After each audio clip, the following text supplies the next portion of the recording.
നമസ്കാരം, എല്ലാവർക്കും അമ്മാസ് കുക്കിങ്ങിലേക്ക് സ്വാഗതം. ഞാനിവിടെ ഇന്നൊരു പോർക്ക് വരട്ടിയതാണ് കാണിക്കുന്നത്. ഈ ചാനൽ നിങ്ങൾ ആദ്യമായിട്ടാണ് കാണുന്നതെങ്കിൽ ഒന്ന് സബ്സ്ക്രൈബ് ചെയ്യുക, കൂടെ ആ ബെല്ലൈക്കൺ കൂടി ഒന്ന് ക്ലിക്ക് ചെയ്യുക. അതിന് വേണ്ട ചേരുവകൾ എന്തെല്ലാമെന്ന് നമുക്ക് നോക്കാം. 1 കിലോ പോർക്ക് ഇറച്ചി ഞാനിവിടെ കഴുകി വൃത്തിയാക്കി വെച്ചിട്ടുണ്ട്. എല്ലും നെയ്യുമെല്ലാമുള്ള ഇറച്ചിയാണിത്. ഒരു വലിയ സവാള ചെറുതായിട്ട് അരിഞ്ഞു വെച്ചിട്ടുണ്ട്.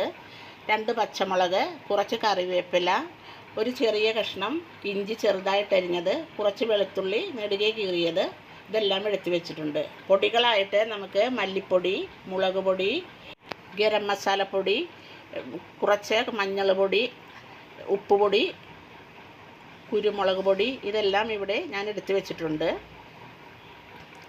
ഇതെല്ലാം നമ്മൾ ചട്ടി ചൂടായി അതിനകത്തിട്ട് ഈ പൊടികളെല്ലാം ഒന്ന് മൂപ്പിച്ചെടുത്തിട്ടാണ് ഇറച്ചിയിൽ പുരട്ടി വെക്കുന്നത്. അതിനായിട്ട് 2 ടീസ്പൂൺ മല്ലിപ്പൊടി ഞാൻ എടുത്തിട്ടുണ്ട്.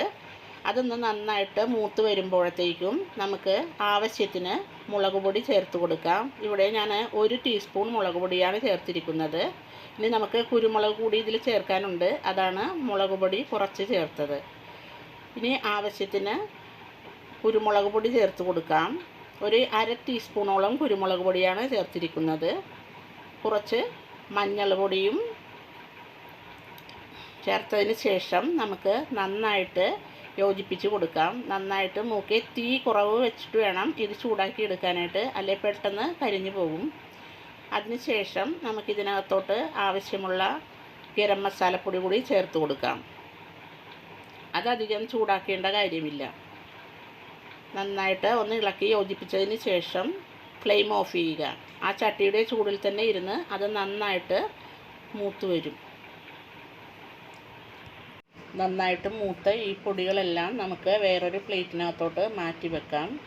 അതൊരുവിധം തണുത്തതിന് ശേഷം ഇറച്ചിയിലോട്ട് ഇടാനുള്ളതാണ്. അതിനുശേഷം നമ്മൾ ഒരു കുക്കർ എടുക്കുക. കുക്കർ എടുത്തിട്ട് നമ്മൾ കഴുകി വൃത്തിയാക്കി വെച്ചിരിക്കുന്ന ഇറച്ചി അതിനകത്തോട്ട് ഇട്ട് കൊടുക്കുക.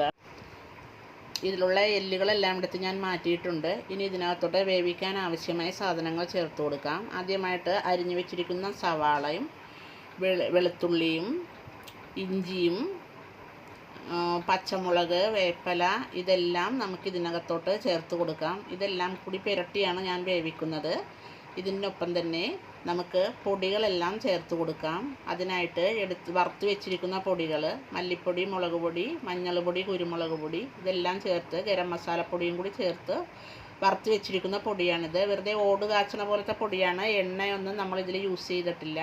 ആവശ്യത്തിന് ഉപ്പ് കൂടി ചേർത്ത് കൊടുത്തതിന് ശേഷം എല്ലാം നന്നായിട്ട് നമുക്ക് കൈകൊണ്ട് തിരുമ്മി യോജിപ്പിക്കാം. എല്ലായിടത്തും എല്ലാ പൊടികളും സവാളയും എല്ലാം എത്തത്തക്ക രീതിയിൽ നന്നായിട്ട് തിരുമ്മി യോജിപ്പിക്കുക.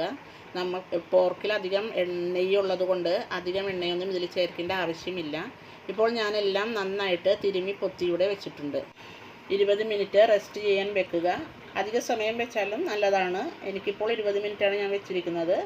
അതിനുശേഷം ഫ്ലെയിം ഓൺ ചെയ്ത് ഹൈ ഫ്ലെയിമിൽ തന്നെ നമുക്ക് കുക്കർ വെച്ച് ഇറച്ചി വേവിച്ചെടുക്കാം. ഒരു വിസിൽ കേട്ടതിന് ശേഷം തീ മീഡിയം ഫ്ലെയിമിൽ വെച്ചുകൊണ്ട് നമുക്ക് 20 മിനിറ്റാണ് ഞാൻ വെച്ചത്. നിങ്ങളുടെ കുക്കറിൻ്റെ ടൈം അനുസരിച്ച് നിങ്ങൾക്ക് വെക്കാം.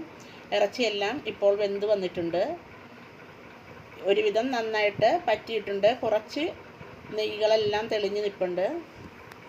എല്ലുകൂടി ഇട്ടാണ് ഞാൻ വേവിച്ചെടുത്തത്. ഇനി നമുക്ക് ഇത് വരട്ടാൻ ആവശ്യമായ ചേരുവകൾ എന്തെല്ലാമെന്ന് നോക്കാം. ഒരു തക്കാളി നൈസായിട്ട് ഞാൻ അരിഞ്ഞിവിടെ വെച്ചിട്ടുണ്ട്. കുറച്ച് തേങ്ങാക്കൊത്ത് വറുത്ത് വെച്ചിട്ടുണ്ട്. കുറച്ച് കറിവേപ്പില, ഒരു വലിയ കഷ്ണം പട്ട, 3 ഏലക്ക, 2 പച്ചമുളക് നെടുകെ കീറിയത്, 1 സ്പൂണോളം ഇഞ്ചി വെളുത്തുള്ളി ചതച്ചത്, ഇതെല്ലാം ഇവിടെ ഞാൻ എടുത്തു വെച്ചിട്ടുണ്ട്. ഗരം മസാലപ്പൊടി, കുരുമുളക് പൊടി, മുളക് പൊടി, ഇനി കുറച്ച് സവാളയും ഇവിടെ അരിഞ്ഞു വെച്ചിട്ടുണ്ട്.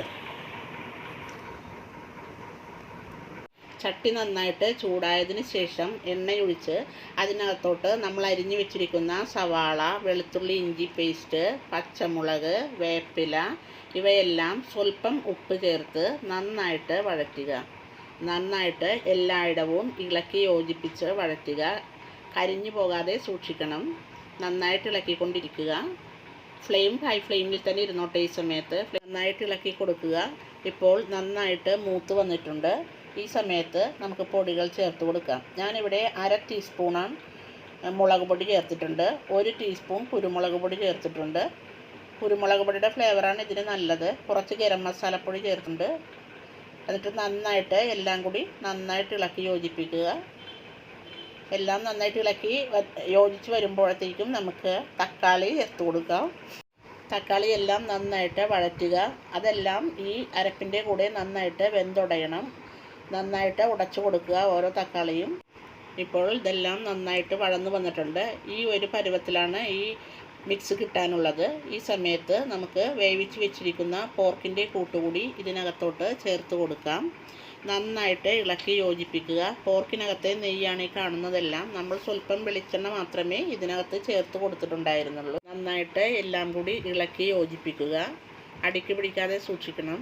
നന്നായിട്ട് ഇളക്കിക്കൊണ്ടിരിക്കുക. ഇതെല്ലാം നന്നായിട്ട് പറ്റി കുറുവും. അപ്പോഴാണ് കറിയുടെ പാകമാകുന്നത്. ഹൈ ഫ്ലെയിമിൽ വെച്ച് നന്നായിട്ട് ഇളക്കി കൊടുക്കുക. ഒരുവിധം നന്നായിട്ട് കുറുകി പാകമാകുമ്പോൾ നമ്മൾ എടുത്തു വെച്ചിരിക്കുന്ന ഏലക്കയും പട്ടയും കൂടി ചതച്ച് ഇതിൻ്റെ കൂടെ ചേർക്കുക. ഇത് കറിക്ക് നല്ലൊരു സ്മെല്ല് ഉണ്ടാകാനും രുചി കൂട്ടാനും നല്ലതാണ് ഇങ്ങനെ ചെയ്യുന്നത്. കറി നല്ല പാകമായി വന്നിട്ടുണ്ട്. ഇത് പുട്ടിൻ്റെയോ അപ്പത്തിൻ്റെയോ കപ്പയുടെയോ എല്ലാം കൂടെ നല്ല കോമ്പിനേഷനാണ്.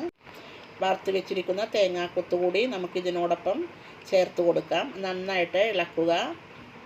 ഇപ്പോൾ നമ്മുടെ കറി പാകമായിട്ടുണ്ട്. ഇനി നമുക്കിതൊരു സെർവിങ് ഡിഷിലോട്ട് മാറ്റാം. നിങ്ങൾക്ക് ഈ റെസിപ്പി ഇഷ്ടമായെങ്കിൽ നിങ്ങൾ ലൈക്കും കമൻറ്റും ചെയ്യുക. ഫ്രണ്ട്സായിട്ട് ഷെയർ ചെയ്യുക. സബ്സ്ക്രൈബ് ചെയ്യുക. കൂടെ ആ ബെല്ലൈക്കൺ കൂടി ഒന്ന് ക്ലിക്ക് ചെയ്യുക.